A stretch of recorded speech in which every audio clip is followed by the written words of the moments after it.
Number of us की ज़िंदगी जो है कम से कम 10 से 15 साल या 15 से 20 साल जो है स्कूल या कॉलेजेस में बिता देते हैं। एंड नंबर ऑफ अस की चाइल्डहुड जो है spent in a mugging up of all text books and very less in a practical understanding and acquiring skills. देखो प्रेजेंटली इंडिया में बहुत बड़ा प्रॉब्लम है अनएम्प्लॉयमेंट। जो quality of employment educated youth को मिलना चाहिए वो बिल्कुल भी नहीं मिल रहा है। आप ही बताओ एक पुलिस कांस्टेबल के लिए कितना एजुकेशन क्वालिफिकेशन होना चाहिए, 10th स्टैंडर्ड या 12th स्टैंडर्ड? पर यहाँ पे एप्लीकेशन कौन डाल रहा है? Post graduated person and PhD holder. और वैसे ही एक प्यून की नौकरी के लिए एजुकेशन क्वालिफिकेशन कितना चाहिए? 7th स्टैंडर्ड, ज्यादा से ज्यादा 10th स्टैंडर्ड। 10th स्टैंडर्ड भी ज्यादा हो गया। पर यहाँ पे हमारी इंडिया की हालत इतनी खराब है, PhD होल्डर जो है प्यून की नौकरी के लिए एप्लीकेशन डाल रहे हैं और नौकरी भी कर रहे हैं। देखो आज ही इंडिया एम्प्लॉयमेंट रिपोर्ट 2024 रिलीज हुआ है, which is released by ILO International Labour Organization and IHD Institute of Human development.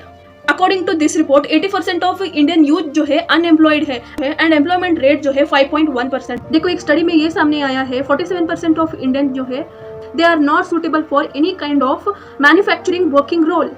मतलब उनके पास ना ही स्किल्स है, ना ही प्रैक्टिकल नॉलेज है, ना ही वर्क एक्सपीरियंस है। देखो यहाँ पे प्राइमरी एजुकेशन जो कंप्लीट कर चुके हैं उनमें अनएम्प्लॉयमेंट रेट है 3.6% एंड जो ग्रेजुएशन लेवल पे एजुकेशन कंप्लीट कर चुके हैं उनमें अनएम्प्लॉयमेंट रेट है 8% एंड जो पोस्ट ग्रेजुएट लेवल पे है उनमें अनएम्प्लॉयमेंट रेट है 9%। मतलब यहाँ पे इंडियन गवर्नमेंट जो है नाकामयाब रही है एजुकेटेड यूथ को जॉब क्रिएट करके देने में।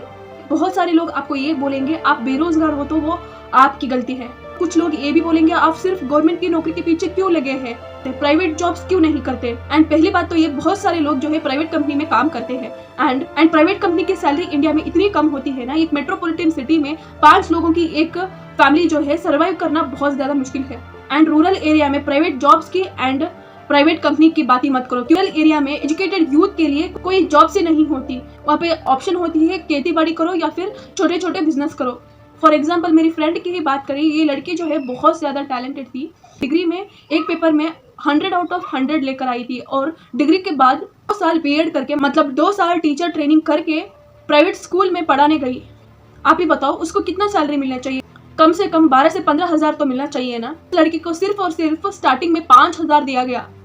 6 महीने के बाद अब जाके उसका सैलरी है 8,000 रुपए। एंड प्राइवेट जॉब में एक और रिस्क है, जॉब भी परमानेंट नहीं होती है। और मेरा एक और दोस्त है जो नर्सिंग में काम कर रहा है, उसका मंथली सैलरी है 12,000 रुपए और उसका बस से आने जाने का मंथली खर्चा है 1,200 रुपए एंड उसकी सारे खर्चे हटाकर उसके घर में 10,000 रुपए जाती है। वैसे में इतने टैलेंटेड लोग जो है कम सैलरी में काम करते हैं तो और हमारा एम्प्लॉयमेंट का सिचुएशन कितना वर्स्ट है आप ही समझिए। आपको लगता होगा ये कौन सी इंडिया में रहती है, पर हमारे गांव के आसपास में ऐसे बहुत सारे केसेस आपको मिल जाएंगे। इसीलिए बहुत सारे लोग जो है गवर्नमेंट की जॉब की एस्पायर करते हैं, क्योंकि पहली बात तो है सैलरी कम से कम 20,000 से ज्यादा तो होती ही है एंड दूसरी बात है ये क्या 2 साल बाद वो जॉब परमानेंट भी हो जाती है एंड तीसरी बात आपको गवर्नमेंट जॉब हो तो आपकी गौरव भी बढ़ जाता है। देखो अनएम्प्लॉयमेंट के बहुत सारे रीजन है, पर हम आज मेजर रीजन के बारे में जानेंगे। पहली रीजन है इंक्रीजिंग पॉपुलेशन। जो पॉपुलेशन इंक्रीज हो रहा है इंडिया में ये मेजर प्रॉब्लम है अनएम्प्लॉयमेंट के लिए।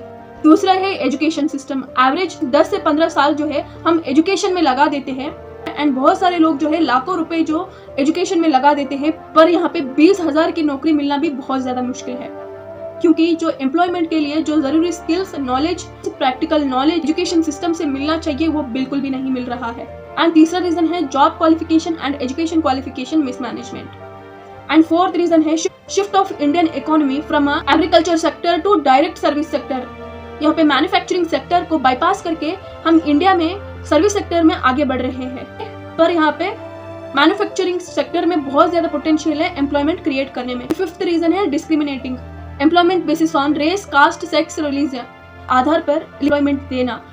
फॉर्मल सेक्टर में तो डिस्क्रिमिनेशन के बिना काम को देते होंगे, पर इनफॉर्मल सेक्टर में इन 5 की बेसिस में काम दिया जाता है। एंड सिक्स्थ रीजन है जॉबलेस ग्रोथ। प्रेजेंटली इंडिया जो है फास्टेस्ट ग्रोइंग इकोनॉमी में से एक है, पर यहाँ पे जितना डेवलपमेंट हो रहा है उतना ही जॉब्स क्रिएट नहीं हो रही है, इसीलिए इसको जॉबलेस ग्रोथ बोला जाता है। जॉब क्रिएट करने के लिए क्या क्या स्टेप्स लिया जा सकता है? पहला स्टेप है गवर्नमेंट पॉलिसी। गवर्नमेंट जो है एजुकेशन के साथ साथ ही स्किल्स एंड प्रैक्टिकल नॉलेज को देना शुरू कर देना चाहिए एंड पॉलिसी मेकिंग के साथ जॉब्स को क्रिएट कर देना चाहिए, वो भी एजुकेटेड यूथ के लिए। दूसरा स्टेप है MSME को एनकरेजमेंट देना। MSME को प्रमोट करने से मतलब माइक्रो स्मॉल मीडियम एंटरप्राइज को प्रमोट करना चाहिए। इससे ये बहुत ज़्यादा labour intensive and workforce use करता है अपनी एंटरप्राइज के लिए, इसीलिए इसको प्रमोट करने से जॉब बहुत सारे क्रिएट होंगे। एंड तीसरा स्टेप है इम्प्रूवमेंट इन एग्रीकल्चर। देखो एग्रीकल्चर को इम्प्रूवमेंट करने से बहुत सारी जॉब्स क्रिएट होगी। लाइक एग्रीकल्चर को मैकेनाइज्ड बनाने से, अच्छे सीड्स को देने से एंड प्रॉपर इरिगेशन देकर, MSME देकर फार्मर्स की इनकम को बढ़ा सकते हैं। एंड फोर्थ स्टेप से इंडस्ट्री को बढ़ावा देना। देखो इंडस्ट्री सेक्टर को प्रमोट करने से यहाँ पे बहुत सारे जॉब क्रिएट हो सकती है।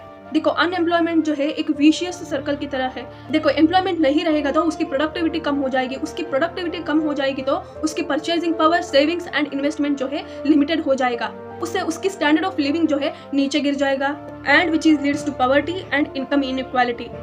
आपको क्या लगता है यूथ के अनएम्प्लॉयमेंट को कैसे कम किया जा सकता है? कमेंट करके जरूर बताइएगा। Thank you. Subscribe to my channel, share with your friends and family.